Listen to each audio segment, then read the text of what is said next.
Entonces, vamos a comenzar la charla, a hacer la número 7 de Shemot, los que Yahweh envía. Vamos a hablar en primer lugar de la ayuda masculina y femenina para el que ha sido llamado. Hola Paula y David, bienvenidos nuevamente.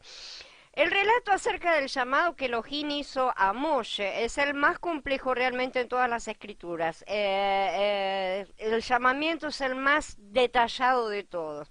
En este mensaje vamos a estudiar cómo Aarón y Zipporá están relacionados con este llamado. Sin la porción acerca de Aarón y Zipporá, el llamado que Elohim hizo a Moshe estaría incompleto. El relato del llamado de Moshe abarca Shemot 3 y 4, ¿sí? Por lo tanto, si queremos entender completamente este llamado, también debemos prestar atención a las pequeñas porciones del capítulo 4 que forman parte del mismo, porque comienza en el 3 pero continúa, tiene partes todavía en el 4. Bárbaro. Hola Andrés, bienvenido de nuevo. Me alegro que ya lo solucioné. Me alegro que hayan podido entrar todos de nuevo. Entonces, ya vimos cómo Moshe había presentado objeción ante la posibilidad de que el pueblo no le creyera y cómo Yahweh solucionó este asunto. Esto lo vimos en el capítulo 6, ¿no es cierto?, en el anterior. Aún así, Moshe seguía sin muchos deseos de obedecer. Pero Moshe le dijo a Yahweh: por favor, Yahweh, nunca he sido un hombre de palabras, ni en el pasado ni ahora que le has hablado a tu servidor. Soy lento de habla y torpe de lengua. Y Yahweh le dijo: ¿quién le da el habla al hombre? ¿Quién lo hace mudo o sordo, vidente o ciego? No soy yo, Yahweh. Ahora ve, y yo estaré contigo cuando hables y te indicaré qué decir. Pero él dijo: por favor, Yahweh, encomienda la misión a otro. Yahweh se enojó con Moshe. Esto está en Shemot 4 del 10 al 13. Aún después de las señales del capítulo 4, Moshe todavía estaba renuente entonces a obedecer a Yahweh. Me parece que Moshe debe haber dicho: Elohim, ya que tú me has llamado y me has dado estas señales, obedezco a tu palabra, ¿no es cierto? No obstante, Moshe también le dijo a Elohim que mandara a otra persona. No estaba del todo convencido, ¿sí? En ese momento Elohim se enojó con él. Él ya había determinado que Aarón fuera el compañero de Moshe, pero porque esto prefiguraba la división rey-sacerdote, no sé, del reinado-sacerdocio que vamos a ver a lo largo de todas las escrituras, ¿no es cierto? Y además sigue el principio de que dos constituyen un testimonio. Estar solo significa ser individualista, pero ser enviado con otra persona significa ser enviado conforme al principio del cuerpo. Por lo tanto, el hecho de que Aarón fuese el compañero de Moshe en esta etapa estaba conforme con el principio divino también. Aún así, Yahweh no le dijo a Moshe que él necesitaba a Aarón como su compañero. Él quería que Moshe mismo lo solicitara, por así decir. Y dijo: ahí tienes a tu hermano Aarón, el levita. Yo sé que él habla bien, ahora mismo está saliendo a tu encuentro y se alegrará de verte. Tú le hablarás a él y pondrás las palabras en su boca. Yo estaré contigo y con él, perdón. Yo estaré contigo y con él cuando hables, y les enseñaré a ustedes dos lo que deben hacer. Y él le hablará por ti al pueblo. Así él te servirá de vocero y tú desempeñarás el papel de Elohim para él. Y llévate esta vara con la cual realizarás las señales. Yahweh quería que Moshe se diera cuenta de que, a pesar de que estaba siendo levantado como líder, él también recibiría ayuda idónea. En este sentido, Aarón fue su compañero en la vida femenina, la vida que acompaña a la masculina, o sea, la complementa, la apoya y la ayuda, representando al alma que se somete y trabaja para que la vida masculina se manifieste, como ya hemos estado estudiando. A pesar de que se complementaron durante el resto de sus vidas, Moshe siempre fue la cabeza de esa pareja. Ya dijimos antes que estas vidas femenina y masculina representan al alma y al ruach en su aplicación individual, y Mashiach y la novia en su expresión corporativa, ¿no es cierto? Vamos a encontrar muchos de estos tipos por aquí en Shemot. En las escrituras encontramos el principio de los dos testigos, ¿no es cierto? Lo que es necesario para dar testimonio. Estos dos testigos aparecen en muchos lugares, y el tipo de pareja hombre-mujer en matrimonio es un tipo muy descriptivo justamente de este principio de dos que se complementan en unidad, haciéndose una sola carne, o sea, trabajando en ejad, conjuntamente con un mismo objetivo, ¿no es cierto? En un matrimonio esto se hace físicamente verdadero, ¿no es cierto? Uniéndose en una sola carne, pero esto también dicen las escrituras que representa a Mashiach y a la novia. Y todas las veces que vemos estos dúos, ¿no es cierto? Una de las simbologías justamente es esta, que son dos complementos, dos partes que se unen en una sola para trabajar en Ejad. Aunque también veremos que hay otras formas de simbología, estas también representan estas dos mitades que trabajan unidas.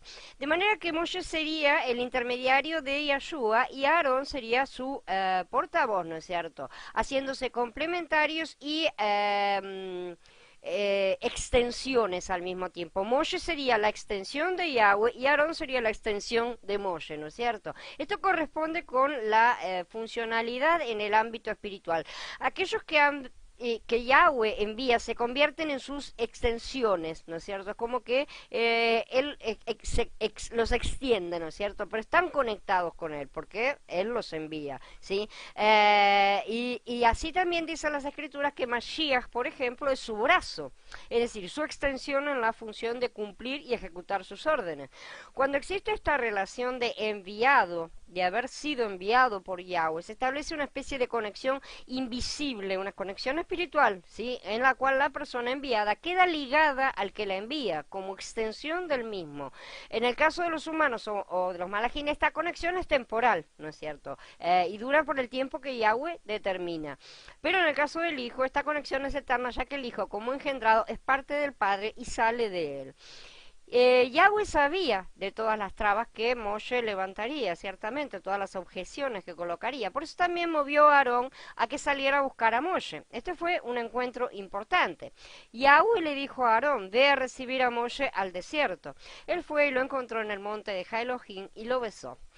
Aquí tenemos en tipología la reunión de los dos hermanos, ¿no es cierto? El que viene del mundo gentil y el que trae la ley, el sacerdocio y el gobierno, o sea, el encuentro entre la verdad y la justicia, como dice Tejilín 85, la misericordia y la verdad se han reunido, la justicia y la paz se han besado. El encuentro entre los dos hermanos fue uno de los en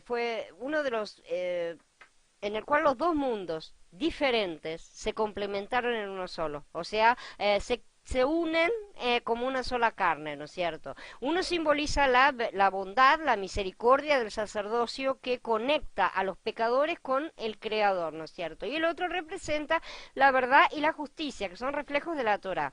Yahshua es tanto amor como justicia, ¿no es cierto? Y esta es una verdad que hoy ha quedado dividida, por así decir, entre los dos hermanos, Efraín y Judá. Mientras los creyentes los cristianos, ¿no es cierto?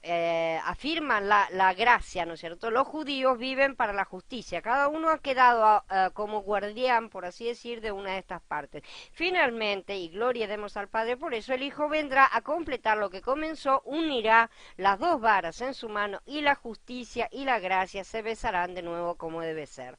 En este sentido, los dos hermanos trabajarían en Ejad, ¿no es cierto? Como una sola carne, para entregar todas las cosas de Yahweh al pueblo de Israel, uno como extensión del otro, ¿no es cierto? Yahweh, Moshe, Aarón. Entonces, vemos que todo es entregado a partir de Leví. Esto es importante que lo veamos en este momento porque ya vamos a comprender la importancia más adelante, ya que los dos hermanos son de la misma tribu, son hermanos, ¿no es cierto? A pesar de que Moshe representa al gobierno, al reinado, ¿no es cierto?, que es Yahudá, el reinado en sí de Yahudá todavía no ha comenzado, ya fue profetizado pero no comenzó todavía, se vendrá más adelante, ¿no es cierto? Sin embargo, ya podemos comenzar a ver el estado ideal de unión de todas las partes y lo que será la unión de las dos casas. Aquí tenemos la forma de gobierno del reino de Yahweh, que es una teocracia, donde el rey no es independiente, sino que gobierna haciendo la voluntad de Yahweh. De hecho, el reinado como rey en sí no estaba contemplado originalmente, sino que era un gobernante, un líder como Moshe. No tenía el título de rey en ese momento. Eso vendrá también más adelante. Entonces, Moshe es intermediario de las órdenes de Elohim al pueblo y al sacerdocio también, o sea, él le da las órdenes al sacerdocio, el sacerdocio habla con el pueblo.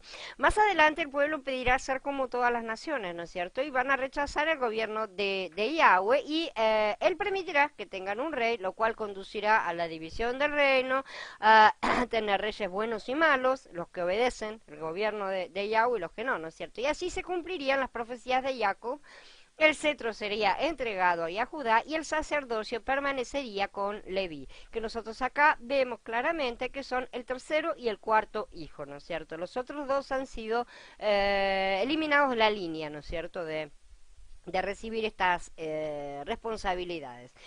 En todos estos tipos vemos cómo la unidad siempre surge de la unión de dos partes que se complementan y se equilibran. En su punto ideal no hay una superior a la otra, aunque siempre una de las dos es la cabeza. Y vamos a ver cómo esto también se aplica a Mashiach y a la novia. Claro que no en su estado actual de proceso, la novia todavía está en proceso, o sea que no es el estado perfecto. Pero cuando la novia esté completada, será la extensión perfecta de Mashiach, porque ha salido del mismo, ¿sí?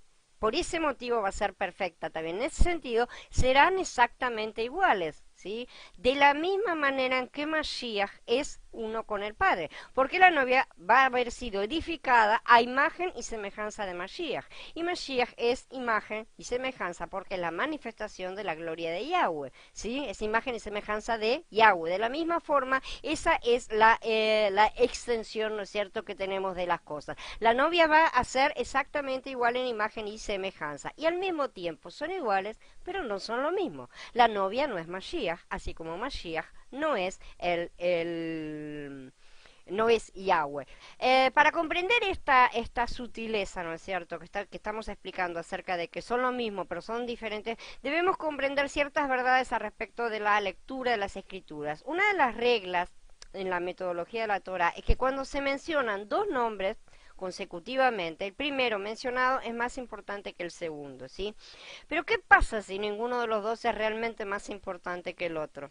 Todavía tenemos que citar uno antes que el otro porque no podemos citarlos al mismo tiempo, ¿no es cierto? Tiene que haber siempre uno delante del otro. Entonces, ¿qué sucede? ¿Cómo se hace esto? Las escrituras mismas aclaran el punto, mencionando a ambos, pero en orden invertido en algún lugar. Sí es el caso, ¿sí? Para dar a comprender que las dos personas tienen el mismo nivel, aun cuando mantengan sus diferencias. Un ejemplo son los mandamientos de honrar a nuestros padres. La Torah siempre establece la obligación de honrar al padre antes que a la madre, porque lo menciona en primer lugar siempre, excepto una vez, cuando dice, cada uno de ustedes debe respetar a su madre y a su padre. Esto está en Vayikra, capítulo 19. Esto establece la relación entre ambos, ¿no es cierto? La madre y el padre deben ser honrados por igual, ¿sí? Como padres, unión, padres, ¿sí? Aunque en su interrelación entre ellos dos, la mujer está sujeta al hombre que es su cabeza. Así también sucede con Mashiach y la novia, ¿sí? Son exactamente iguales en esencia. Una vez que se termine el proceso se verá por completo, pero la esposa está bajo la cabeza del esposo, ¿sí? En su interrelación, ella está debajo de su cabeza, pero los dos son uno, son una sola carne, ¿se entiende? Ambos son Ejad. Puede también aplicar esto, entonces, claramente a la relación entre el padre y el hijo, ¿no es cierto? Y se puede explicar de esta manera porque ambos reciben la misma honra. Entonces, volviendo ahora al pasuk de Tejilín que estábamos leyendo, que trata de las dos reuniones, misericordia y verdad seguidas de justicia y paz, ¿no es cierto? Podemos leerlo de la siguiente manera. Misericordia y verdad son Aarón y Moshe. Y después vienen justicia y paz, que son Moshe y Aarón. Aarón es el primero en el primer par y Moshe es el primero del segundo par. Es decir, la misericordia inicia el encuentro con la verdad, mientras que la justicia besa a la paz activamente. Encontramos la misma estructura en los dos pasukim de Shemot capítulo 6, que dice, estos son los mismos, Aarón y Moshe, a quienes Yahweh dijo que sacaran a los israelitas de la tierra de Misraim según sus ejércitos. Fueron ellos los que le hablaron al faraón, rey de Misraim, para liberar a los israelitas de los misritas. Estos son los mismos, Moshe y Aarón. Y aquí vemos los dos invertidos, ¿no es cierto? Entonces, Aarón y Moshe primero y después Moshe y Aarón. Yahweh le dijo a Aarón, ve a recibir a Moshe al desierto. Él fue y lo encontró en el monte de Elohim y lo besó. Así como el pasuk de Tejilín dice que la misericordia encuentra la verdad, también Aarón inicia el encuentro con Moshe. Y así como la justicia besa a la paz, Moshe besa a Aarón. De la misma manera, Efraín es quien hoy se está acercando a Yahudá, ¿sí? Y Aarón, Aarón está yendo al encuentro de Moshe. Todavía estamos en el camino, ¿sí? En breve nos vamos a encontrar ambos. ¿Dónde? En el monte de Elohim, es donde está escrito. Las dos casas se besarán y serán una nuevamente. Las dos casas también representan esta unión matrimonial en Ejad, ¿no es cierto? Judá es la justicia y Efraín es la misericordia y la gracia. Pero hoy están divorciadas, ¿no es cierto? Hola Alfonso, buenas tardes. Hola Javier. Buenas tardes a los dos. Hoy están lamentablemente divorciadas y por eso andan inventando doctrinas para completar la mitad que le falta a cada una. Como tienen un vacío, ¿no es cierto? Tienen que inventar algo para completar porque no están completos. Así que inventan cosas. Y Efraín dice que la gracia cumplió toda justicia, lo cual es verdad, y que abolió la Torá, lo cual es mentira. Y a Judá dice que para ser aceptado, y no hablan de salvación en ningún momento, por Yahweh deben hacerse justos por medio de sus obras y su caminar, ¿no es cierto? Cada parte pone énfasis en su propia mitad, como podemos ver, uno en la misericordia y el otro en la justicia, sin comprender que sin la otra andan cojas. No pueden caminar sin la otra, les falta una parte. Mientras permanezcan separadas, continuarán disfuncionales, completamente. Es indispensable comprender este concepto de la unidad de matrimonio porque aplica en todos los aspectos, ¿sí? En nosotros esto se refiere a la recuperación de la correcta relación entre el alma y el ruaj, por ejemplo, ¿no es cierto? El ruaj que tenemos es el ruaj de Mashiach, que es nuestra cabeza, y así es la justicia. Mientras que el alma es nuestra parte humana que si aceptamos que sea correctamente quebrantada y sometida, debe ministrar junto a su mitad la gracia y la misericordia. Este equilibrio debe ser recuperado para el correcto funcionamiento, ¿no es cierto? Por supuesto, representa también a Mashiach y a la novia, siendo Mashiach, como ya dijimos, la justicia, la mente, el rey, ¿no es cierto? Y la novia, su complemento, salido directamente de él, la gracia, el corazón, el sacerdocio. Pero este matrimonio es la realidad de las sombras que mencionamos. Tanto las dos casas como el matrimonio humano que lo representan no pasan sino de sombras. Estas son sombras. La única realidad que sobrará al final de todos los tiempos será justamente Mashiach y la novia. Y todo el resto habrá sido un proceso, nada más. No piensen en la novia como en una persona unida a otra, no lo limitemos a eso, ¿sí? Que aunque funcionan juntas, aun cuando tengan perfecta armonía, la novia es la extensión de Mashiach, así como Mashiach es la extensión de Yahweh. Yahweh tuvo un hijo y del hijo salió su compañera idónea. Nosotros, que somos las piedras, ¿no es cierto?, no tenemos una existencia real fuera de Mashiach. ¿Sí? Separados de él, nada podemos hacer. Y aún más, ni siquiera tendremos existencia. Porque fuera de Mashiach no podemos tener absolutamente nada, ¿no es cierto? Vamos a ver qué sucedió cuando Moshe regresó de Midian a Egipto solo, ¿no es cierto? Incluso antes de conocer a su hermano Aarón, no de conocer, de encontrarse nuevamente, ¿no es cierto? En un campamento nocturno por el camino, Yahweh le salió al encuentro y buscaba matarlo. Así que Sipporá tomó una piedra filosa y le cortó el prepucio a su hijo y le tocó las piernas con él. Y dijo, tú me eres en verdad un esposo de sangre. Y cuando él lo dejó quieto, ella añadió, un esposo de sangre por motivo de la circuncisión. Esto está en Shemot 4, 24, 26.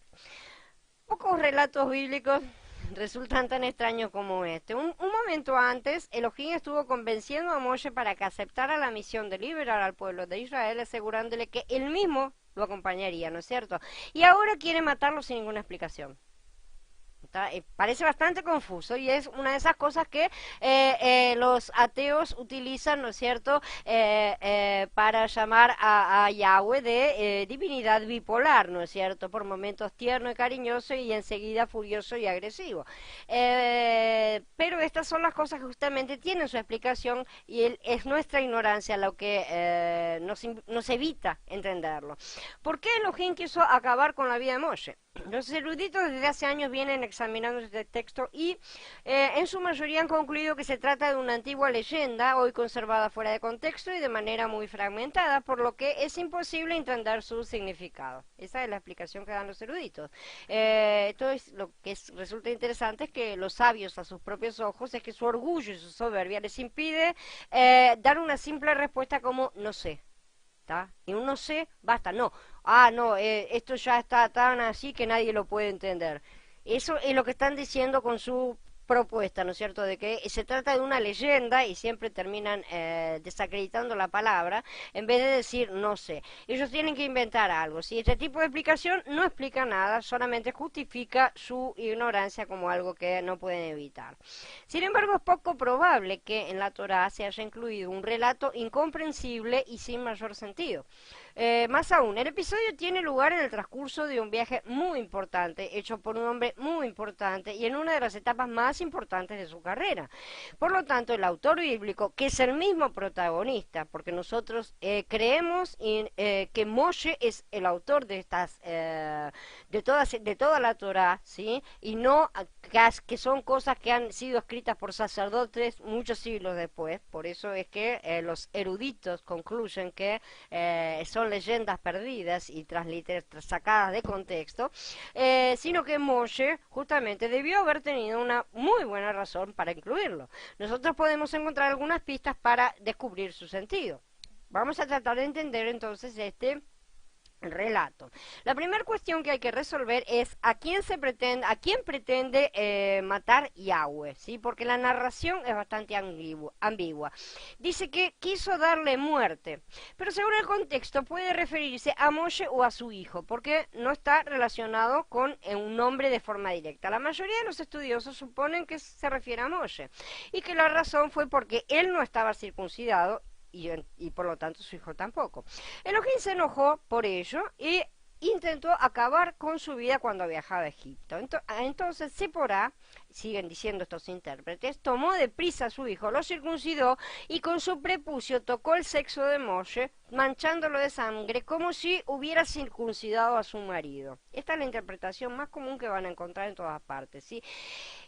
En efecto, si bien el texto dice que Tzipora tocó sus pies, ¿sí? La palabra regel en hebreo, que es traducida casi siempre como pies, aparece también en las escrituras como eufemísticamente como símbolo de los genitales, ¿sí? Como el mismo diccionario Strong indica, y como podemos ver, por ejemplo, en Yeshayac, que dice, por encima de él había serafines, cada uno tenía 6 alas, con 2 se cubrían sus rostros, con 2 sus pies, regel, o sus genitales, ¿no es cierto?, y con 2 volaban. Y también en aquel día Adonai rasurará con la navaja alquilada del otro lado del río, con el rey de Ashur, el cabello de la cabeza y el vello de las piernas, regel, ¿no es cierto?, que los amputará y quitará también la barba. Esto está en Yeshaya, capítulo 6 y 7, que es una manera eufemística de utilizar la palabra. De esta manera, dicen los estudiosos, Tzipora logró que Elohim se acalmara y salvó a Moshe de la muerte. Pero esta interpretación, que realmente actualmente es la más aceptada entre todos, crea más problemas de los que resuelve. En primer lugar, ¿cómo es posible que Moshe no estuviera circuncidado?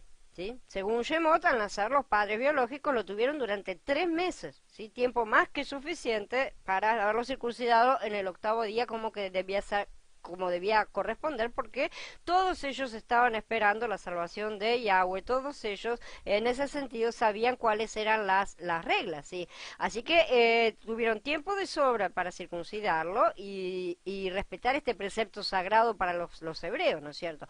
Pero aún si no lo hubieran hecho, Moshe fue después criado en el palacio real de Egipto, ¿sí? Y los egipcios también practicaban la circuncisión, aunque no de la misma manera, obviamente tenían sus propios rituales y no la practicaban al nacer el niño, sino cuando llegaba a la pubertad. Era un ritual para cuando el niño entraba en la pubertad. Y Moshe pasó a la pubertad entre los egipcios.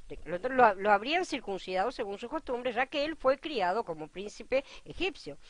Suponiendo que tampoco los egipcios lo hubieran circuncidado, más tarde Moshe se instaló entre los midianitas, ¿no es cierto?, que es una tribu árabe del desierto. Este rito era considerado obligatorio antes del matrimonio.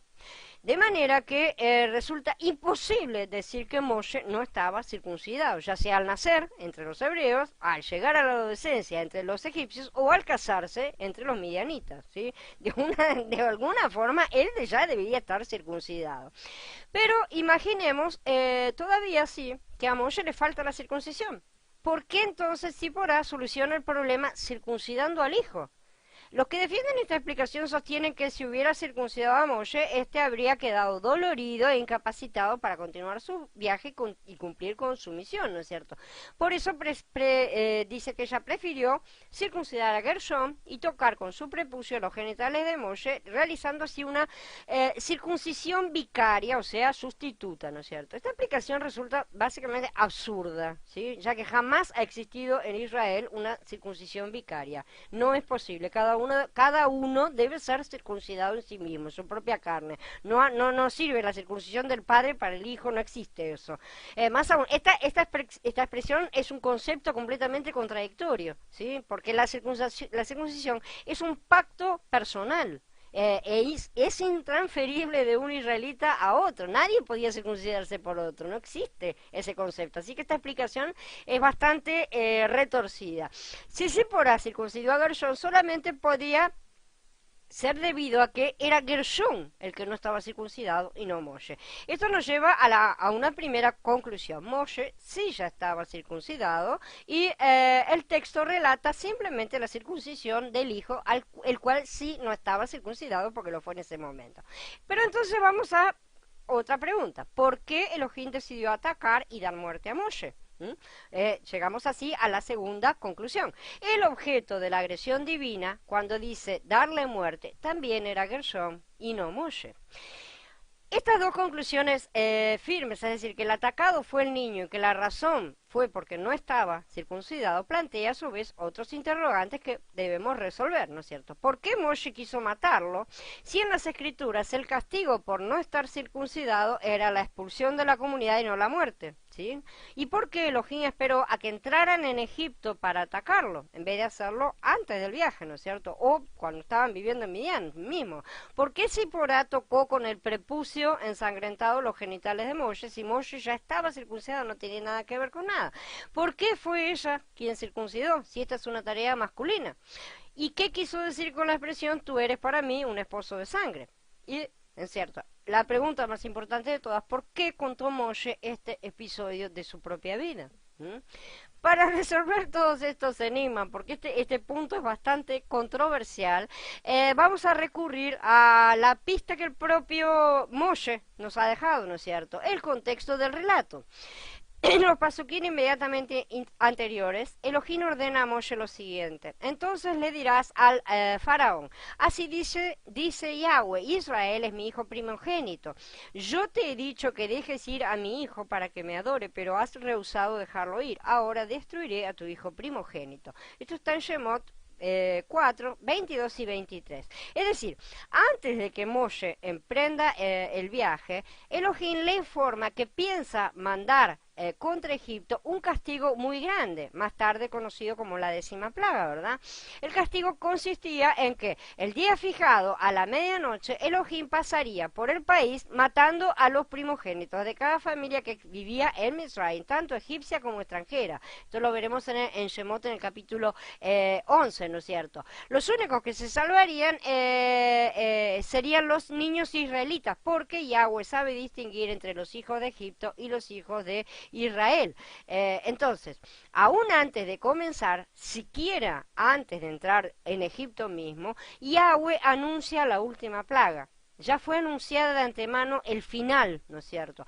E inmediatamente sucede el episodio que estamos comentando a partir del pasuk siguiente. Es decir, después de anunciar la amenaza de muerte de los niños, llega un malaj para atacar. Enseguida. Ahora bien, si un momento antes el redactor habla de la muerte de los primogénitos, es lógico pensar que cuando a continuación dice que Yahweh quiso darle muerte y no aclara quién, ese le se refiere al primogénito de Moshe, es decir, a Gershom. ¿Sí? El contexto entonces confirma que el agredido no fue Moshe, sino el hijo. La vinculación entre estas dos escenas nos permite entender por qué Elohim quiso atacar a Gershón. Este no estaba circuncidado, debido a que Moshe había vivido todos esos años entre los midianitas, y como ya dijimos, los midianitas postergaban la circuncisión hasta el momento del matrimonio, mientras que los hebreos la realizaban apenas nacía el niño, como sabemos, para que pasara a formar parte del pueblo de Israel y gozara de la protección divina y entrara dentro del pacto, ¿no es cierto? Aunque hubiera una circuncisión, no era realizada por los mismos motivos. Por lo tanto, Gershom, al aproximarse a Egipto con su familia, no lo hace como un niño israelita, sino como un extranjero. Esto es importante de entender. Debemos recordar que más adelante, antes del éxodo de Egipto, ¿no es cierto?, Elohim pronunció un mandato muy claro con respecto al sacrificio de Pesaj. Si un extranjero que mora contigo quiere ofrecer el Pesaj a Yahweh, todos sus varones tendrán que circuncidarse, entonces se le permitirá ofrecerlo, entonces será ciudadano del país, pero ninguna persona incircuncisa puede comer de él. Entonces, Elohim decide atacarlo y darle muerte como demostración de la terrible plaga que había predicho un pasuk antes, ¿sí? Según esta interpretación, la intención de Yahweh no es castigar al niño ni tampoco a Moshe, sino mostrar que piensa en serio hacer las cosas, ¿está? Te acabo de decir que va a pasar eso, ¿no? Y vos vas y seguís de la misma manera, ¿no es cierto?, como estás. No es esa la actitud correcta que deberías tener. Hola Carla, buenas tardes. Entonces, lo está confrontando a Moshe con la situación en general para que realmente se ocupe de la salvación de su hijo, ¿no es cierto?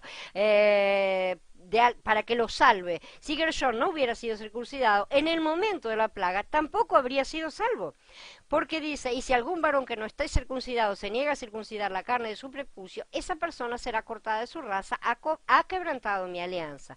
De esta forma, también se explicaría el porqué del ataque de Elohim al pequeño, ¿no es cierto?, durante la noche, que no fue durante el día, ¿sí? Porque es la hora en la que la 10ª plaga atacará a los primogénitos extranjeros. Así se aclara también otro detalle. ¿A quién tocó Tzipporá con el prepucio ensangrentado? Los estudiosos interpretan que fue a Moshe, ¿no es cierto?, para fingir esa circuncisión que ya estamos diciendo que es imposible porque no funciona de esa manera. Pero entonces, es difícil realmente pensar que Yahweh se hubiera dejado engañar por una maniobra tan pueril. Más bien hay que pensar que tocó al mismo niño, pero ¿con qué objeto si ya había sido circuncidado? Nuevamente, al contexto anterior de la el contexto anterior de la 10ª plaga nos ayuda a entender esto. Durante la 10ª plaga, los niños hebreos no se salvaron de la muerte únicamente por estar circuncidados, eso lo sabemos bien, sino también porque los postes y el dintel de la casa estaban marcados con sangre. Esto era importante. De modo que al pasar Elohim y notar las manchas de sangre en un lugar visible, siguió de lado preservándole la vida, ¿no es cierto? Eso era lo que iba a hacer. El ángel destructor pasaría de largo. Ahora bien, el texto dice literalmente que Tzipporá tocó los pies, aunque algunos piensan que podría ser un eufemismo para aludir a los genitales, y ya dijimos que sí se utiliza de esa manera, inclusive en las escrituras, es mejor tomar aquí la palabra en su sentido corriente, es decir, los pies o las piernas, porque también implica las piernas, ¿sí? Como extensión. Los muslos también es una de las traducciones que también se aplica normalmente a la palabra regel. Entonces, ¿por qué? Porque las piernas son como los postes de la casa de una persona. Lo que pretende Tzipporá es marcar al niño en sus postes, digamos, siguiendo proféticamente la orden de Yahweh en la 10ª plaga, a pesar de que ya no estaba sabiendo, estaba actuando bajo el Ruach. Dice, untarán con sangre los dos postes y el dintel, ¿no es cierto? Así Elohim pasará de largo y no los lastimará. El dintel, o sea, la zona de la entrepierna del niño ya estaba marcada, porque ya estaba la circuncisión. Faltaban los postes, que es lo que Tzipporá completó, cumpliendo así el rito que días más tarde, ¿no es cierto?, los padres hebreos cumplirían en sus casas para salvar a sus hijos. Cuando Elohim vio al primogénito de Moshe circuncidado y las marcas de sangre en sus piernas, lo soltó y se alejó de la posada, de la misma forma en que el malaj siguió de largo de las casas marcadas, ¿no es cierto?, la noche de la 10ª plaga. Que esta interpretación puede ser la correcta lo confirma otro detalle. El texto bíblico no dice que Tzipporá tocó las piernas de Gershón con sangre, sino que untó sus piernas. Es una palabra diferente. Este verbo es nagá, el mismo que se va a utilizar justamente más adelante cuando se cuente la 10ª plaga. Elohim va a ordenar untar, gigatén, del verbo nagá, justamente el dintel y los postes de la casa con sangre. Así que ella no fue solamente un toquecito, ella untó con el prepucio las piernas del hijo. Pero ¿por qué fue Tzipporá la que practicó este rito y no Moshe, siendo que se trataba de una función masculina? porque se trata de una cosa bastante antigua. En aquel tiempo eran las mujeres las encargadas de las tareas familiares, incluida la circuncisión, y sobre todo entre los midianitas. O sea, estamos hablando de una mezcla de cosas acá. Cuando más tarde el rito se impregnó de sentido religioso, quedó en manos de los varones realmente. Aún así, las mujeres podían practicarlo en caso de emergencia. Esto lo vemos, por ejemplo, en la persecución religiosa de los tiempos de los macabeos. En muchos lugares está citado que las mujeres eran las que estaban circuncidando a sus hijos, y les dejo varias citas que están realmente documentan el hecho de que eran las mujeres las que estaban circuncidando a sus hijos, y por eso fueron muertas, ¿no es cierto?, en esa persecución. El texto dice que Yahweh buscaba matarlo, lo cual implica una lucha. Ciertamente Moshe debe haber acudido en defensa de su hijo. Obviamente, si el malaj trataba de matar al niño, Moshe entró en defensa del niño, ¿no es cierto?, de su hijo, y trabó una lucha de la misma manera en la que Jacob estuvo luchando con el malaj, ¿no es cierto? Moshe no estaba en condiciones también de dejar la lucha para circuncidar a su hijo. Y eso prueba que, o sea, Ziporá circuncidando a su hijo, lo hizo en un caso de emergencia, ¿no es cierto? Y para también relacionarlo con el contexto de la 10ª plaga, donde todo fue hecho con prisas, ¿no es cierto? Queda un último enigma todavía por descifrar, que es la exclamación de Zipporá al untar las piernas de su hijo con sangre, que dice, cuando le dice, tú eres para mí un esposo de sangre. ¿Qué significa esto, no es cierto? La frase esposo de sangre resulta bastante extraña y no vuelve a aparecer en las escrituras. Está dirigida realmente a Gershom, porque Zipporá la pronuncia al circuncidarlo. ¿Pero por qué lo llama esposo? La palabra traducida como esposo es hatam, ¿sí?, que es un poco más amplia que únicamente esposo y significa un pariente político. No solamente un esposo ciertamente es un pariente político, es un pariente con el cual nos relacionamos por medio de un pacto, ¿no es cierto? Es un pariente con el cual se crea un vínculo de sangre, ¿sí? Es en este sentido que tiene que ser traducida la frase, no como esposo, sino como pariente de sangre. Y debe tomarse como una frase ritual, una especie de exclamación que se empleaba al cortar el prepucio, que entre los midianitas era una cosa que realizaban las mujeres. La esposa era la que circuncidaba al marido. Recordemos que ellos realizaban esta circuncisión antes del matrimonio, y probablemente ellos dirían una frase semejante a esta, ¿sí?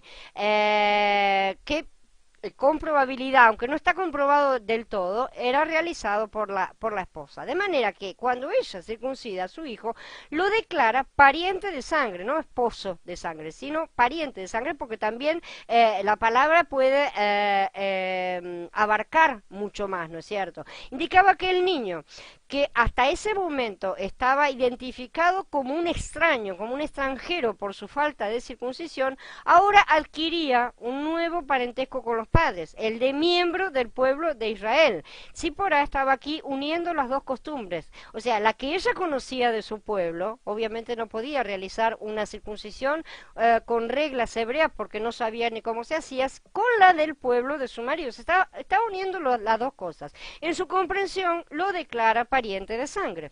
Ser un pariente de sangre entonces significa ser una persona bajo pacto de sangre, obviamente, y en el caso de un israelita, descendiente de Abraham, un miembro del pacto de Yahweh. Muchos han acusado a Zipporá durante siglos de ser una esposa rebelde que no había querido circuncidar al niño porque consideraba que la circuncisión era una acción bárbara y sangrienta, ¿no es cierto? Poniéndose a analizar cosas que no son comprendidas verdaderamente. Esto solamente indica la ignorancia acerca de las costumbres antiguas, ¿no es cierto? Y es verdad, vamos a ver que el mayor rebelde fue el propio Moshe. O sea, Moshe aceptó seguir la costumbre midianita y dejar la circuncisión de su hijo para el momento en que éste decidiera casarse, en vez de circuncidarlo los 8 días, como era costumbre de su pueblo. él aceptó seguir la costumbre midianita. Y por lo tanto, Zípora aquí toma las riendas y realiza la circuncisión exigida porque ella no tenía realmente problemas con ese acto. Ellos, era una costumbre que también los midianitas practicaban, por lo tanto no se puede acusar a Zípora de, ay, que no me gusta, que no quiero, que qué barbaridad eso, porque no es real la posición en ese caso. Entonces, muchos eruditos aseguran que la circuncisión antiguamente era realizada por las mujeres y no por los hombres, ¿sí? Que eran justamente los circuncidados, por eso era una cosa que realizaban las mujeres y que cuidaban también del circuncidado después porque quedaban imposibilitados por varios días, ¿no es cierto? Y que finalmente, mucho más adelante, cuando tomó un cariz religioso, los hombres tomaron ese asunto como parte de un ritual. Pero la mayoría de los comentarios acusan a Zípora de ser la esposa que impedía a Moshe de actuar, de aplicar sus costumbres a su hijo, ¿no es cierto? Lo cual ya hemos estado viendo que es una mentira. La verdad es que el propio Moshe era quien no las estaba aplicando. La esposa actuaba conforme a las costumbres de su propio pueblo y Moshe las había aceptado también como propias. A final de cuentas tenemos que entender que Moshe no pensaba regresar, ¿no es cierto? Cuando se fue a Midian, ya se casó allá, se estableció y no pensaba volver. Tenemos que entender que estamos hablando de un hebreo que fue criado como egipcio y vivió la mitad de su vida entre los medianitas, ¿no es cierto? Realmente son demasiadas costumbres para procesar. En sí es bastante complejo en la cabeza de la persona. Así que el asunto de la circuncisión incluye un principio crucial en la edificación de Elohim. Sin la circuncisión es imposible participar en el pacto que Elohim hizo con Abraham acerca de la herencia de la buena tierra. Además, una persona incircuncisa no puede tener parte en el ministerio de Elohim, ¿sí? ¿Sería posible que el libertador del pueblo de Israel, el enviado de Yahweh, fuese el primer transgresor del pacto? No queda bien, ¿no es cierto? ¿Cómo podía entregar la ley quien la transgredía, que estaba transgrediendo el pacto de la promesa y no había circuncidado a su propio hijo según las normas hebreas? O sea, el que Elohim viniera para matar a Gershón significa que la situación incircuncisa era un peligro para el servicio de Moshe, ¿no es cierto? Por lo tanto, mientras Moshe trataba de llevar a cabo la comisión de Yahweh, se largó de nuevo, ¿no es cierto? Moshe no podía tolerar este descuido con el asunto de la circuncisión, así que vino a disciplinarlo y hacer que toda justicia se cumpliera. Al explicar este incidente de forma espiritual, vemos que el alma es quien debe cortar con la carne, ¿sí? Para evitar la muerte del ruaj. Eso es muy importante. La vida masculina simboliza el ruaj y tanto el padre como el hijo representan esto. Nosotros debemos llevar a nuestras almas a cortar con la carne para permitir la vida de nuestro primogénito interior, ¿sí? De esa manera salvamos la vida del ruaj. Aquí vemos la correcta acción de la vida femenina sometida, que cuando comprende realiza lo que debe hacerse, cortar la carne. Después del complemento con Aarón y el corte de Zípora, tenemos que el llamamiento de Moshe está completo. Así que ya estaba listo para ir a Mitzrayim, entrar sin peligro y llevar a cabo la comisión de Elohim. Ahora vamos a analizar el propósito del enviado de Yahweh. Moshe también tipifica a los que han sido llamados por Elohim en la actualidad, no solamente tipifica a Yeshua, ¿no es cierto? Porque todos nosotros hoy, al tener al Ruach de Yeshua en nuestro interior, somos Mashiach para el mundo. Entonces no piensen, como muchos aseguran, que Moshe era muy superior a nosotros, era un ser humano igual que todos, ¿no es cierto? Como lo somos todos. La mayoría de los cristianos piensan que Moshe era el siervo más importante de Elohim en el Tanaj y que Shaul lo fue en el Berit Hadashat. Y los tienen más o menos allá arriba, como que nunca vamos a poder alcanzarlos, por así decir. Al compararse con Moshe y con Shaul, se consideran muy inferiores, ya que los judíos enaltecen a Moshe como el Salvador, lo llaman el Salvador de Israel, ¿no es cierto? Estas actitudes realmente están completamente equivocadas. El llamado que Elohim nos hace es el mismo hoy que el que ha hecho a Moshe o a Shaul. ¿sí? Lo que Moshe experimentó en tipología, Shaul lo experimentó en la realidad después, en la realidad de las cosas. Y lo que ambos experimentaron, nosotros también lo vivenciamos hoy, inclusive en un escalón un poco más avanzado, porque estamos al final del proceso de la multiplicación. Shaul estaba al inicio y Moshe estaba todavía en la parte de las sombras. Y en la actualidad, tanto la tipología como la realidad deben llegar a ser nuestra experiencia. Debemos aprovecharnos de ambas cosas, ¿sí? Debemos comprender las sombras, relacionarlas con la realidad que representa e incorporar ambas a nuestra experiencia subjetiva, a nuestra experiencia interior. Ya hemos hablado y vamos a hablar mucho más también acerca de que todos los kadoshim pueden ser perfeccionados para hacer la obra de la novia y ser capacitados para convertirse en reyes y sacerdotes. Así como el maestro perfecciona a sus alumnos para que hagan lo que él puede hacer, también los que llevan la delantera perfeccionan a los santos para que hagan lo mismo que ellos al crecer, ¿no es cierto? Shaul era un representante de los miembros del cuerpo de Mashiach, pero por muy grande que fuese Shaul, él era solamente un miembro del cuerpo.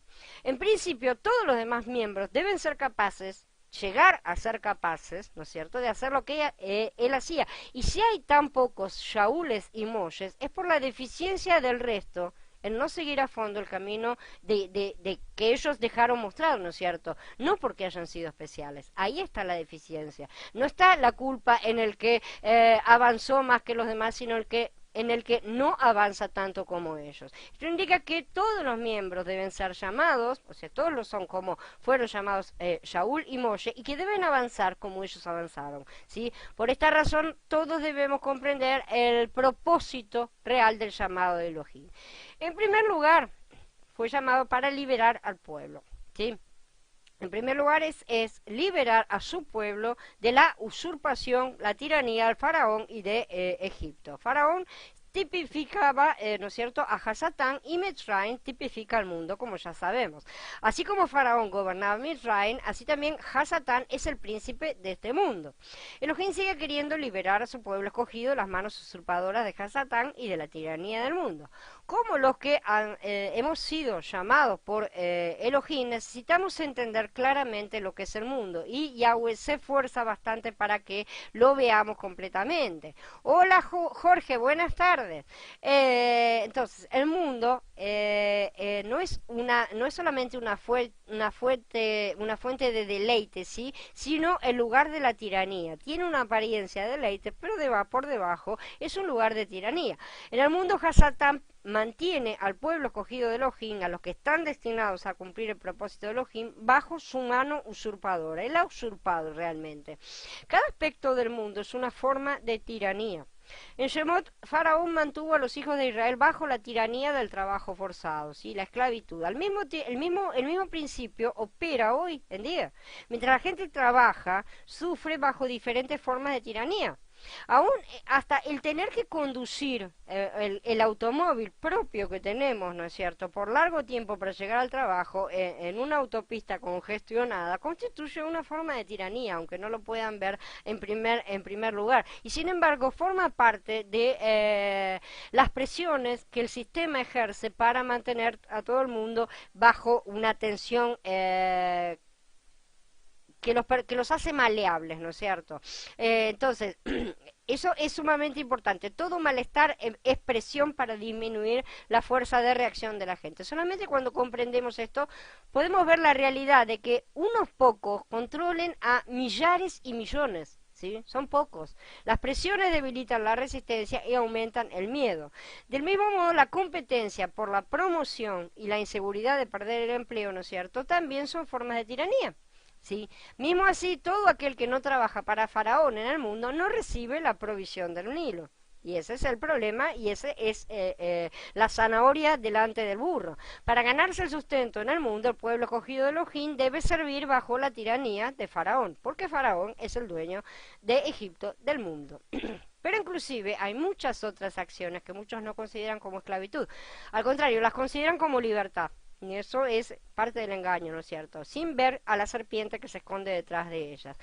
El ir de compras por placer, por ejemplo, constituye otra forma de tiranía del mundo, sin que la mayoría se dé cuenta. Muchas personas están apresadas sutilmente por esta tiranía de comprar lo que está de moda o lo que realmente no es necesario, solo para satisfacer los deseos de sus ojos.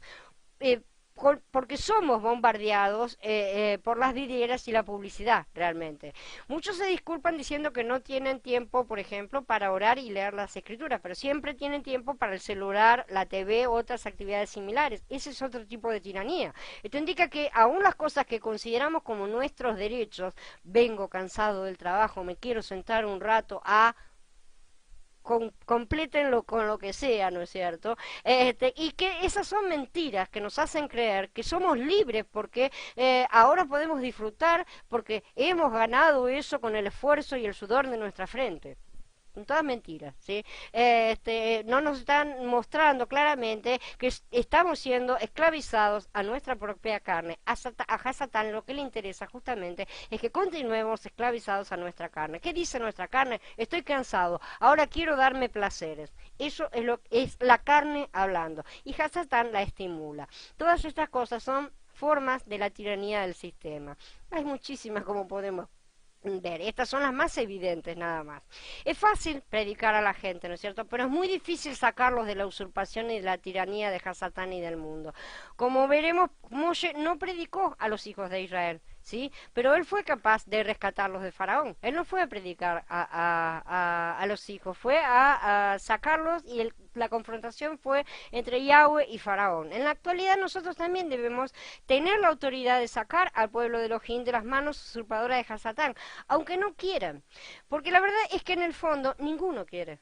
Esa es la realidad, la tristísima realidad. Un aspecto del propósito de Elohim al llamarlos es usarnos para sacar a otros de la usurpación y tiranía de Hasatán y del mundo. Debemos comprender que si Moshe fue uno, porque uno era en aquel momento, hoy hay muchos, porque ya lo he dicho, ya no hay un árbol, se ha convertido en bosque a través de la multiplicación. Entonces, hoy la cosa se multiplica. En segundo lugar, de este propósito, ¿no es cierto?, del llamamiento de Yahweh, es atravesar el desierto. Esto consiste en llevar a su pueblo escogido al desierto para un viaje de 3 días, ¿sí? La palabra desierto no es considerada normalmente un término positivo.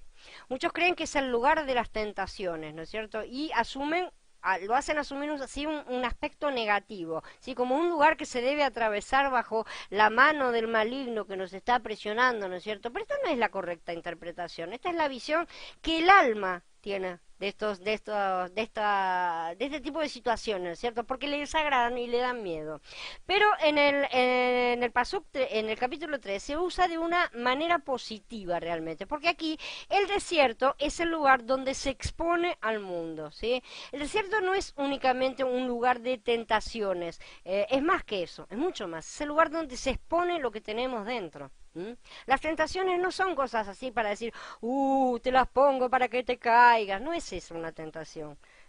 Generalmente la gente tiene ese miedo. Me ponen tentaciones y si voy a caer y me voy a perder y voy a ser castigado, ¿no es cierto? No, las tentaciones son cosas que son colocadas para exponer lo que tenemos dentro. Esa es la forma en que tenemos que encarar las cosas. No son algo negativo. Negativamente las ve el alma, porque el alma vive con miedo de todo. Y sin embargo son cosas que son para exponer todo lo que está dentro, para sacarlo afuera, quitarlo y dejarle más espacio al Ruach para que se manifieste. Entonces, esta es justamente la forma en que podemos hacer crecer al Ruach.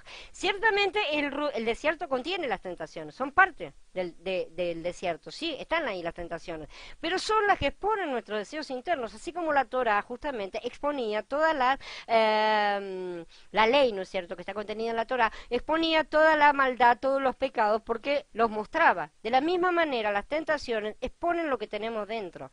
Esa es realmente la interpretación del desierto. En este sentido, como podemos ver, no implica una cosa negativa, ¿sí? Sino todo lo contrario. El desierto es también un lugar de separación del mundo, justamente. Para separarnos del mundo vamos al desierto. Apenas alguien se salva, debe ser sacado del mundo e introducido en el desierto. Por lo tanto, no podemos llamarlo de algo negativo al desierto, ¿sí? En este desierto no existe ningún elemento egipcio. Cuando los hijos de Israel entraron al desierto, fueron liberados de Misraim, ¿no es cierto? En el mismo principio, si queremos salir del mundo, debemos entrar en el desierto. Sin embargo, pocos creyentes han entrado en el desierto. La mayoría todavía está en Misraim. Y si analizamos la situación en la cual estamos, vamos a comprender que la mayoría realmente todavía no ha salido. Esto significa que algunos han sido salvos, pero la mayoría no ha sido liberada ni separada del mundo. El desierto es el paso intermedio entre el llamamiento y la consagración. Si ya mencionamos que todos somos llamados para salvación, eso quiero que quede siempre claro. Pero también recibimos una carga para realizar su obra de alguna manera, de la manera que Él le muestra a cada uno. Y esa carga es la que da comienzo a nuestro camino de santificación. En ese momento entonces salimos del mundo y entramos en el desierto. Esto es en un plano individual, ¿tá?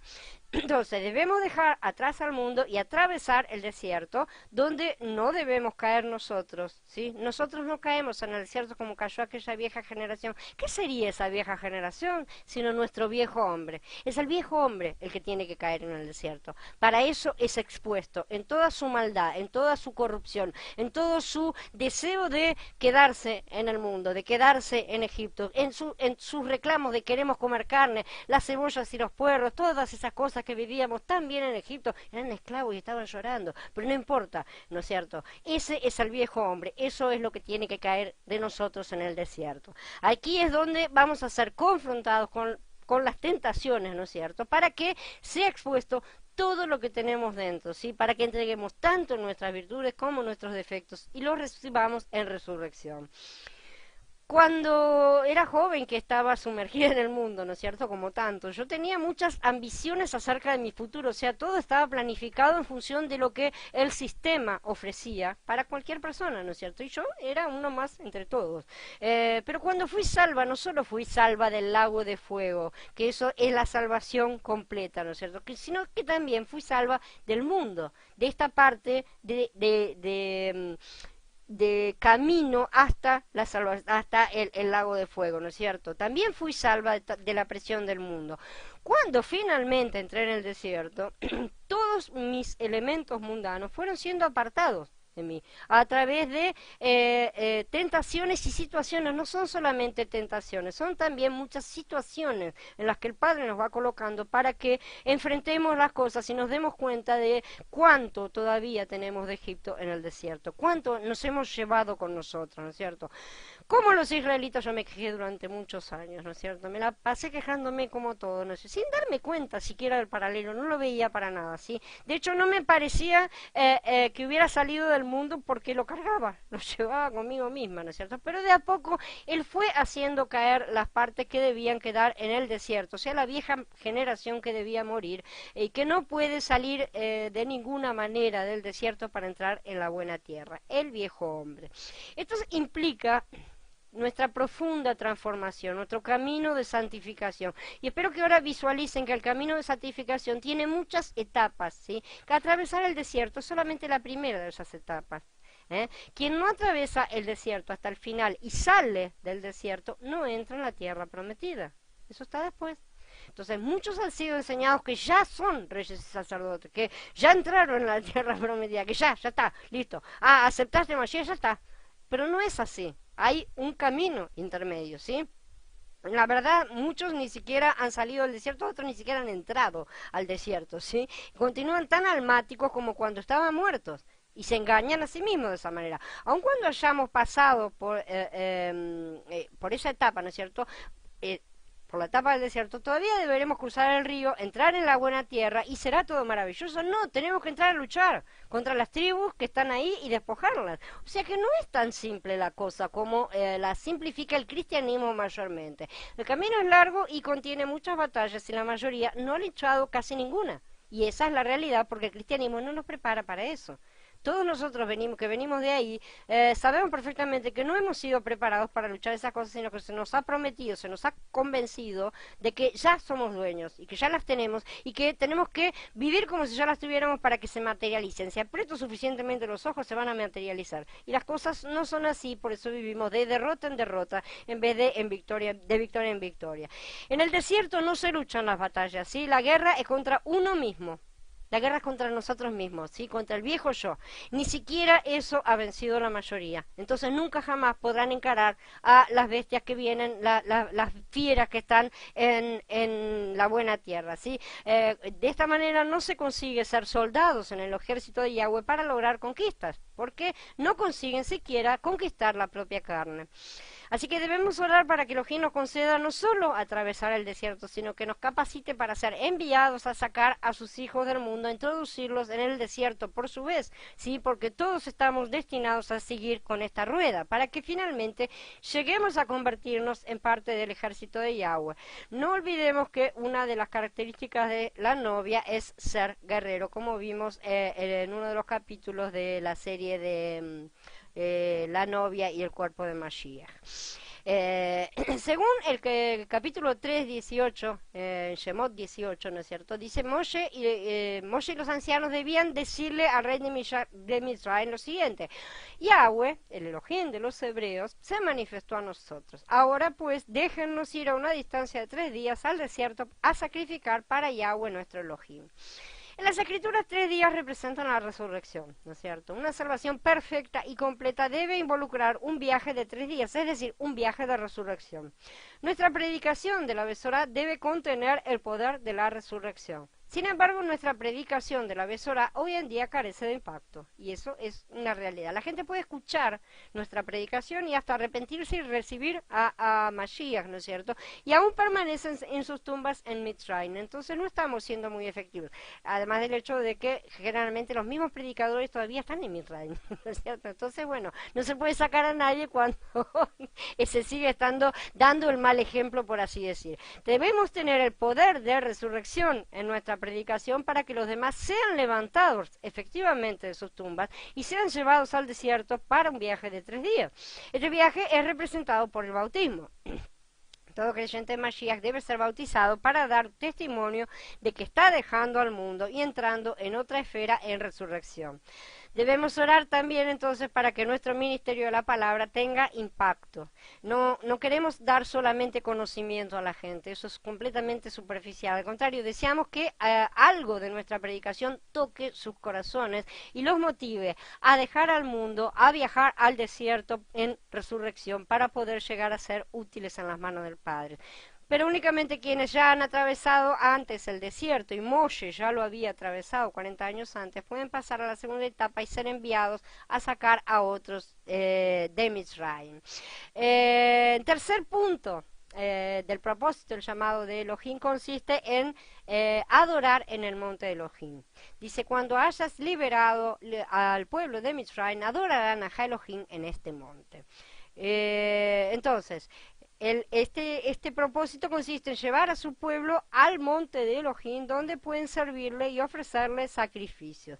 Moshe ya había realizado este camino, ¿cierto? Él atravesó el desierto y cuando llegó al final del desierto, como ya mencionamos, encontró el monte de Elohim con la zarza ardiente y las 3 señales, ¿verdad? Pocos creyentes han entrado al desierto y mucho menos han ido hasta el monte. Son verdaderamente salvos porque creen en Yahshua y han sido lavados con su sangre. No obstante, siguen en Israel. ¿Sí? Vean cómo son las cosas. Otros han salido de Misraim y han entrado al desierto, pero no lo han atravesado ni han subido al monte. Recordemos que para subir al monte hay que primero pagar el precio, ¿sí? y después subir al monte. Está en los capítulos 1 y 2 de la serie Cómo ser útiles para Yahweh. La revelación divina acerca del propósito de Elohim fue dada a Moshe en el monte, ¿sí? Es ahí donde nosotros tenemos contacto con Yahweh. La ley le fue dada a Moshe en el monte, ¿sí? Jamás estas cosas son entregadas a los que todavía están en el desierto, así, a la gente que está en el desierto. Hay que subir al monte para recibir esas cosas, ¿sí? Ni siquiera se les da a los que están al pie del monte. También fue en el monte donde él recibió la revelación acerca del diseño del tabernáculo. La mayoría de los hijos de Israel en realidad no subió a la isla, a la cima del monte, sí, pero de todos modos acampaban cerca, ¿no es cierto?, al pie del monte. Moshe, Aarón y más de 70 israelitas subieron al monte para reunirse con Elohim como representantes del total, ¿no es cierto? En el capítulo 3:12 el monte se refiere a una elevación en el final del desierto, ¿no es cierto?, como ya estudiamos. No solo debemos separarnos del mundo, sino que en esta esfera de separación debemos ascender a un lugar elevado, debemos cruzar el desierto para llegar al final. Solo cuando estamos en ese nivel elevado podemos realmente recibir la revelación acerca del propósito eterno de Elohim.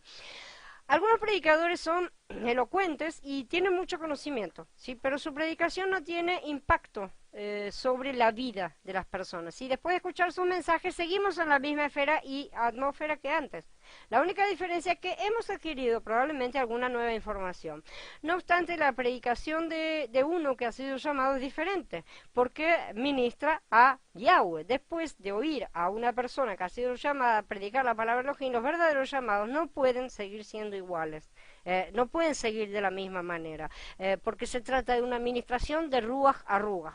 Después de oír a esa persona predicar la palabra de Elohim, los verdaderos llamados no pueden continuar de la misma forma. Su hablar nos libera de Mitzrayim. Todos hemos escuchado ese tipo de motivación verdadera, ¿no es cierto?, de predicación verdadera. Esa predicación nos rescata de las manos usurpadoras de Hasatán y de la tiranía del mundo, y nos lleva al desierto y hasta al monte. Aquí en el monte recibimos la visión de la edificación de Elohim, y aquí llegamos a conocer lo que está en el corazón de Elohim y vemos lo que Él desea tener en la tierra hoy.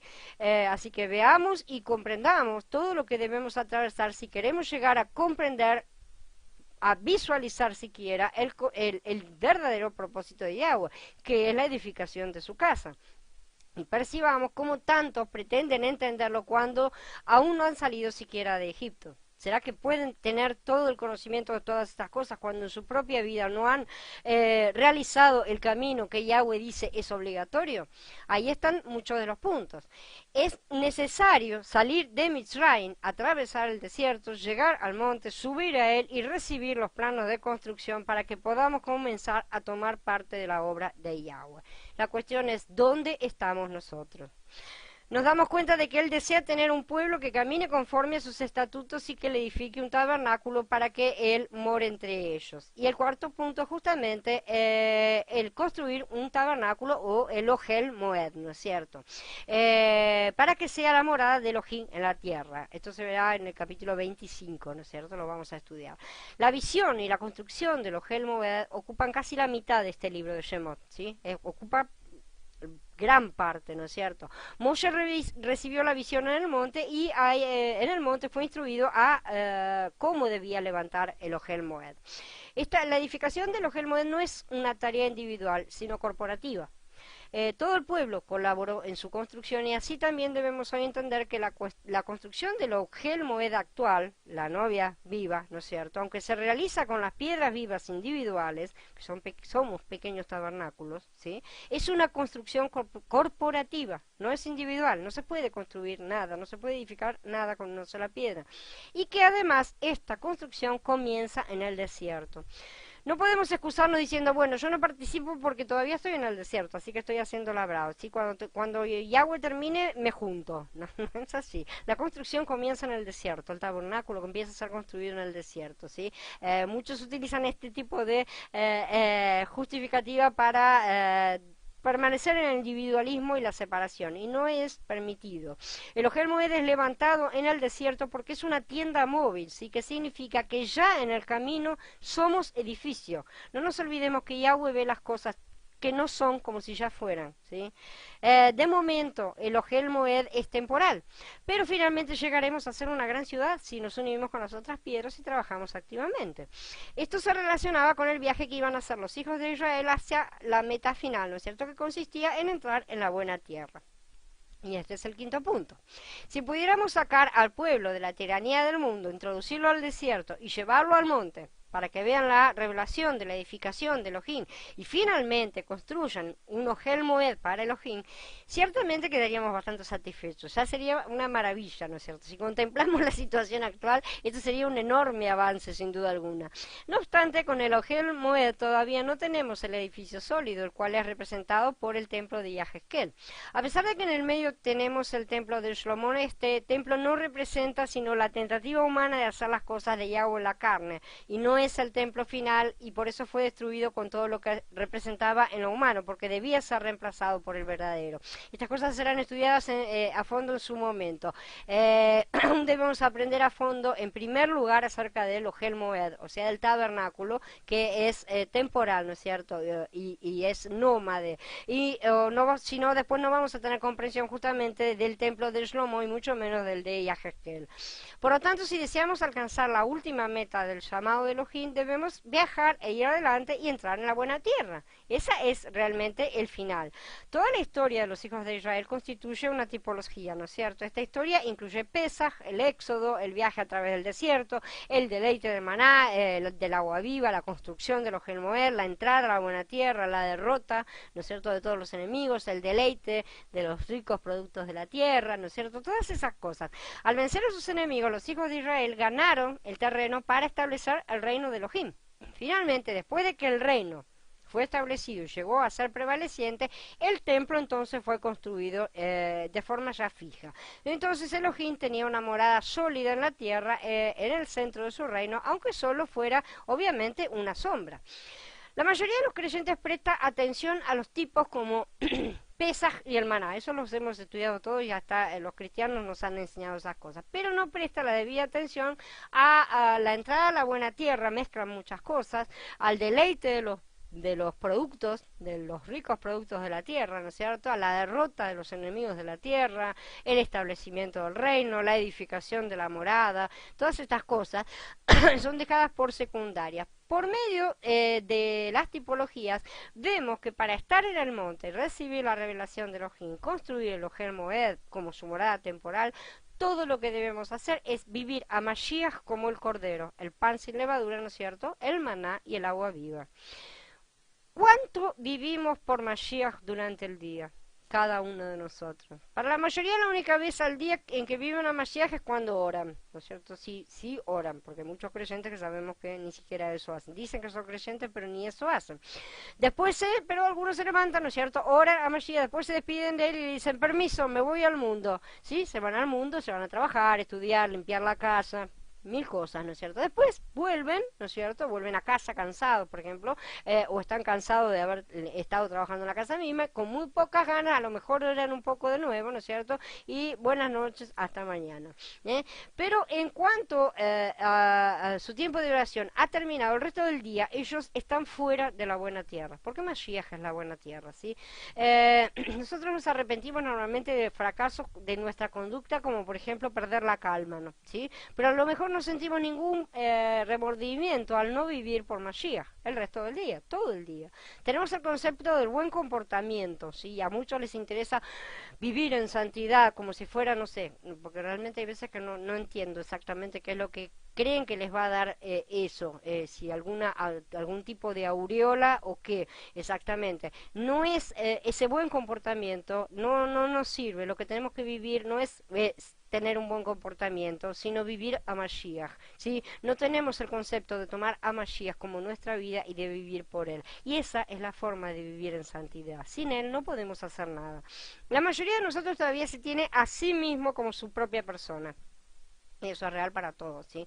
Aunque hemos oído mensajes al respecto, debemos confesar que de una forma práctica en la vida real no expresamos mucho a Mashiach. Podemos asegurar que ya no vivo yo, sino Mashiach vive en mí, pero ¿qué porcentaje de esta afirmación es verdadera? Esa es en la realidad de nuestra vida. ¿Vivimos por la vida de Mashiach o vivimos por nuestra vida natural?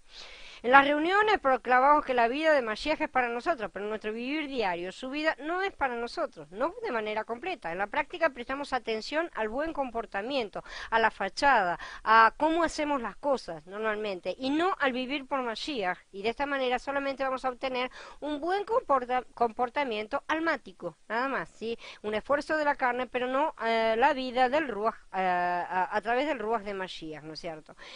En su edificación, Elohim desea que Mashiach sea nuestra vida, nuestro todo, a fin de que Él tenga la vida de la congregación, ¿sí? Él debe ser la cabeza, pero también debe ser la vida central. Pero en lugar de interesarnos en Mashiach, podemos preocuparnos por otras cosas, ¿sí? Como, ay, ¿cómo doy frutos? ¿Cómo hago esto? ¿Cómo hago aquello? ¿No es cierto? ¿Cómo yo, persona, hago eso? En vez de permitir que Mashiach sea eso en nuestro interior, ¿no es cierto? Inclusive hasta justamente alcanzar un buen comportamiento, que en sí no es una meta negativa de por sí, pero alcanzarlo en nosotros mismos no es viable si no lo hacemos a través de Mashiach. Esto es desobediencia y hasta rebelión, y no nos damos cuenta.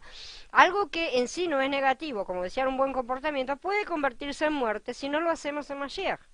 Y no notamos eso. Elohim quiere a Mashiach, pero nosotros buscamos un buen comportamiento. Y eso es lo que decimos. Estamos diciendo, ah, bueno, yo quiero vivir en santidad, quiero esto, quiero sentirme bien yo. Quiero sentir que yo en mi carne tengo algo bueno. Esa es la cosa escondida, la serpiente escondida dentro de nosotros que nos motiva, entre comillas, a ser religiosos supuestamente o cualquier otra cosa, inclusive con buenas intenciones. Yo le estoy diciendo, con buenas intenciones, no hace falta ser religioso en el mal sentido de la palabra, sino podemos llegar a hacerlo en el buen sentido también con buenas intenciones. De esta manera solamente tenemos un comportamiento almático, ¿sí? No sirve para nada. Por esta razón la vida de congregación en la restauración de Elohim todavía no es muy rica ni muy práctica, realmente. Y a eso debemos apuntar. Mashiach debe ser expresado en nosotros para que la vida de la congregación sea rica y práctica. Cuando algunos oyen acerca de la necesidad de vivir a Mashiach, se preguntan cómo pueden vivir por él. Todos nos preguntamos en el fondo. Reconozco que es muy difícil vivir por Mashiach. Una dificultad es que en lugar de buscar a Mashiach mismo, buscamos, como digo, la santidad, la victoria, la espiritualidad o lo que sea que cada uno está interesado. Muchos vienen, como digo, vienen buscando vivir en santidad, pero en realidad lo que en sus mentes buscan es que le den una serie de reglas o rituales para conseguir o sentirse cómodos con una cierta postura, ¿sí? Cosas que puedan realizar con mayor o menor esfuerzo, algunos no quieren mucho, ¿sí? Pero que lo puedan realizar en sus propias fuerzas, en la carne. Esto es menos imposible de lo que muchos creen, ¿sí? Porque hasta incrédulos de otras religiones practican tipos diferentes de santidad. Un fariseo practica muchos de estos tipos de santidad, ¿no es cierto? Y buen comportamiento con gran éxito, realmente. O sea que se puede realmente someter a la carne, entre comillas. No se la está sometiendo de verdad. Sigue siendo carne, ¿sí? Se la está pintando un poco, ¿no es cierto? Nada más. Incluso muchas de estas personas tienen un éxito bastante superior al de muchos creyentes, ¿sí? Y aún así, por no tener a Mashiach, su santidad no pasa de basura.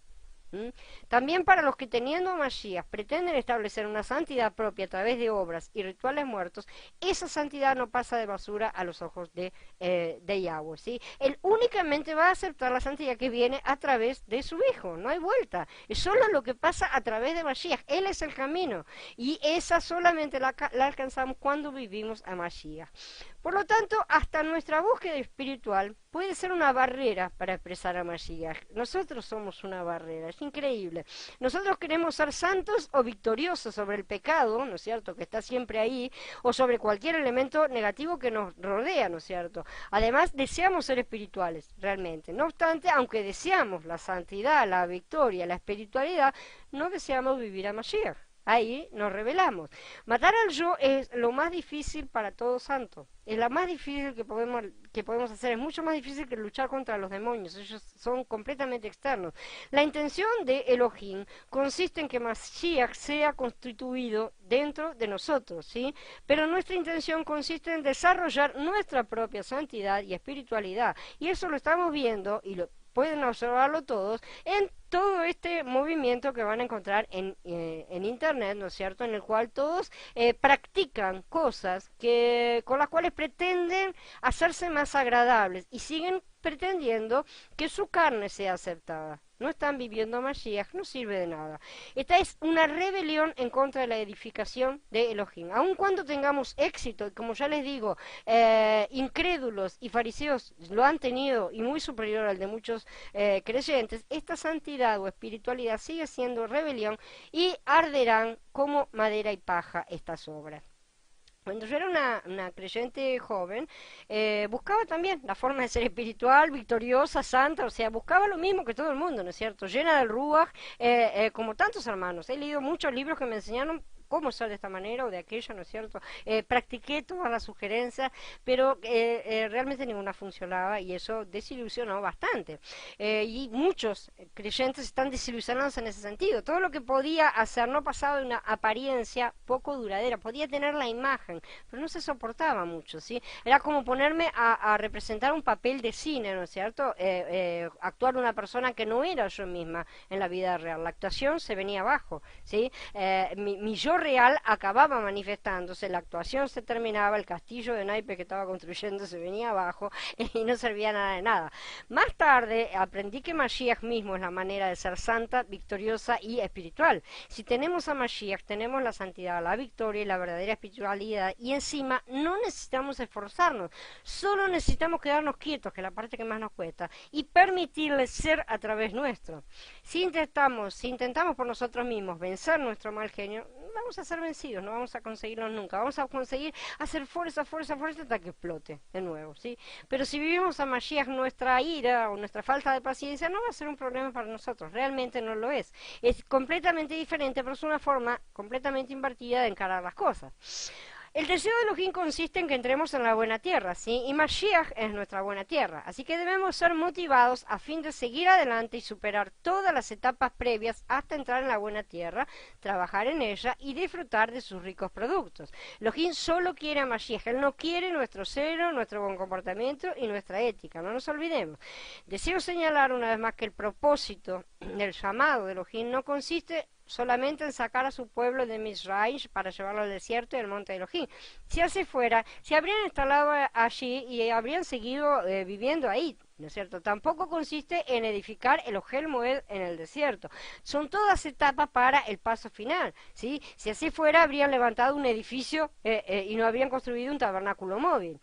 Pero el propósito de Elohim consiste en introducir a su pueblo en Mashiach como la buena tierra. Ese sí es el propósito final. Esto es mucho más que un pedazo de tierra para poder reinar sobre otras personas, ¿sí? Como aquellos que hemos sido llamados de Elohim, debemos ver que el propósito de su llamado no consiste solamente en salvar a la gente del mundo, ¿sí? Esto es solamente uno de los pasos. Ciertamente es, pero no es el único y no es el final.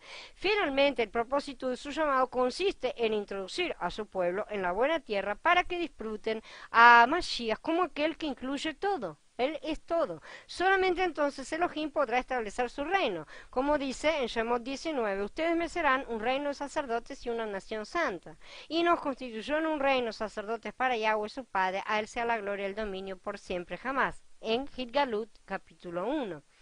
Además, al introducir a su pueblo escogido en la buena tierra, Elohim podrá tener una morada edificada en la tierra. Dice, él edificará una casa para mi nombre y yo estableceré su trono real para siempre. Dice Shemuel Bet en el capítulo 7. Han sido edificados sobre el fundamento de los enviados y de los profetas, siendo Yahshua el Mashiach mismo la piedra angular. En él todo el edificio bien ensamblado va creciendo hasta ser un templo santo en unión al Maestro. En él también a ustedes se los edifica juntamente para morada de Yahweh en el Espíritu. Efesín capítulo 2, a fin de capacitar a los consagrados para la obra del ministerio, para la edificación del cuerpo del Mashiach, hasta que todos alcancemos la unidad de la fe y del conocimiento del Hijo de Elohim, hasta ser un hombre de plena madurez, hasta la medida de la estatura plena del Mashiach. Esa es la meta del Padre, la edificación final. Shaul abarca este punto en Galut y Efesín, en Filipín y en Colasín, sí, que ya estudiaremos estas cosas en su momento. Estos 4 libros revelan a Mashiach no solamente como el Cordero, sino como aquel que es todo, es decir, como la tierra que incluye todo. Colasín afirma que Mashiach es el todo y en todos. Tanto Moshe como Saúl entonces fueron llamados con este propósito y nosotros también. Debemos sacar a la gente del mundo porque somos parte de esta rueda, ¿sí? Ahora somos todos llamados a continuar con el camino de forma para que esta bendición llegue a todas partes, ¿sí? Para que todas esas personas que todavía no han salido salgan de Egipto, atraviesen el desierto y finalmente introducirlos en Masías para el reino de Elohim y su edificio. No podemos trabajar con personas que todavía están en el desierto, con personas que todavía están, y sin embargo, vamos a ver que ciertamente ya en el desierto se levanta el Ohel Moed, ¿sí? Sin embargo, no podemos luchar las batallas de conquista del final. Entonces no podemos detenernos y decir, ya llegué cuando estamos todavía en el camino y cuando muchos inclusive en su ceguera no han salido de Egipto. Lo que Elohim desea no es simplemente el Ohel Moed como el deleite inicial de Mashiach, que lo es, como el cordero, el maná y el agua viva, sino el templo con el rico deleite de Mashiach, como la tierra que contiene todo. No alcanza con salir del mundo y atravesar el desierto. La meta final que no podemos olvidar es entrar en la tierra prometida. Él no debe ser solamente nuestro maná, sino también todas las riquezas de la tierra, ¿sí? Lo que necesitamos hoy para cumplir el propósito de Elohim es la experiencia genuina de Mashiach como la buena tierra de Canaán. Debemos ayudar a otros a experimentar a Mashiach en todas sus riquezas para que Elohim pueda establecer su reino y tenga su morada en la tierra hoy. Esa es la tarea de los enviados. Finalmente, habiendo terminado, quedo a disposición de ustedes para las preguntas y comentarios y permiso un segundo.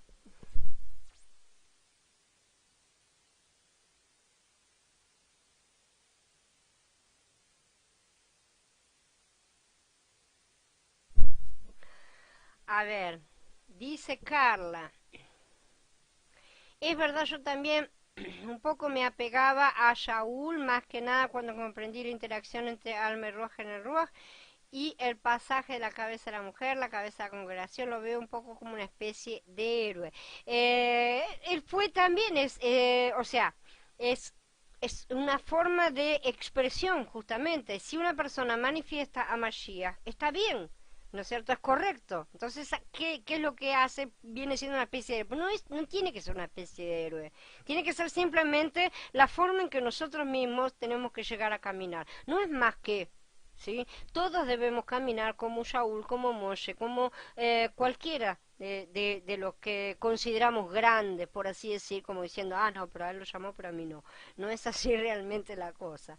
Te dice Carla, Gloria Abba, por esto que dice, tocarle la fibra correctamente a la gente. Hola Flor, bienvenida, ahora te veo. Yo creo, dice que quedó claro. Me alegro que te haya quedado claro, Carla. Si alguien más tiene alguna pregunta, algún comentario que quieran hacer.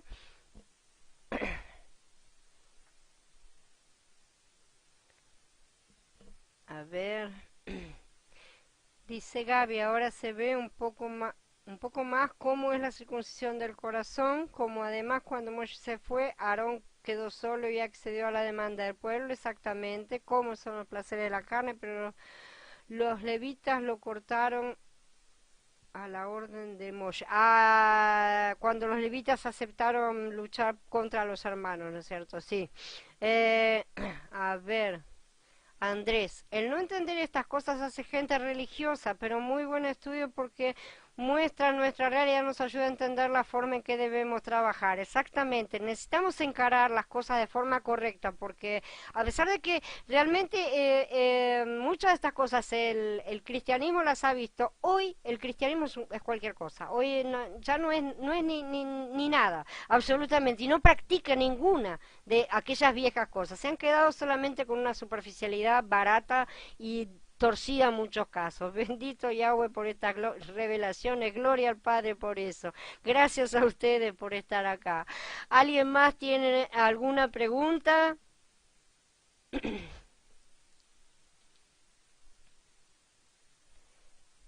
Si no hay más preguntas, damos por encerrada la charla. Mañana seguimos con la otra serie.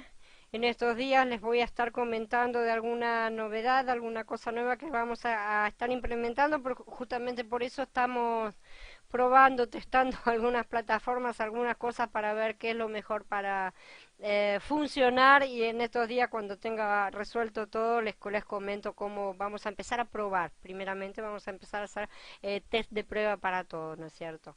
Entonces, si no hay más preguntas, los despido a todos hasta mañana. Quiera el Padre continuar bendiciéndonos a todos con gran comprensión de todas las maravillas que nos cuenta. Perdón, voy a parar porque Gaby dice, mientras más se va caminando, aprendemos más a cortar con la carne, aunque duela, es necesario aprender a domesticar el alma. Para eso es el desierto, como bien dijiste, mostrando las cosas que nos gustan y que no van. Justamente, en el desierto debemos hacer caer todas las cosas nuestras que no sirven, todas las cosas almáticas, todas las cosas de la carne. El viejo hombre debe caer en el desierto. Esa vieja generación que nos ata al mundo no puede entrar en la buena tierra. Solo la nueva generación entra, solo el nuevo hombre entra. Ese es el símbolo de la vieja generación cayendo en el desierto. Gracias a vos, Alfonso, también por estar aquí. ¿Alguien más? Espero un poquito entonces, porque a veces ustedes, me gustaría que mostrar acá si alguien está digitando, porque a veces no sé si están digitando o no, y queda medio feo si los corto. Pero si no nadie más tiene nada para comentar o preguntas, los despido a todos hasta mañana. Shalom a todos, hermanos, y el Padre continúe bendiciéndonos.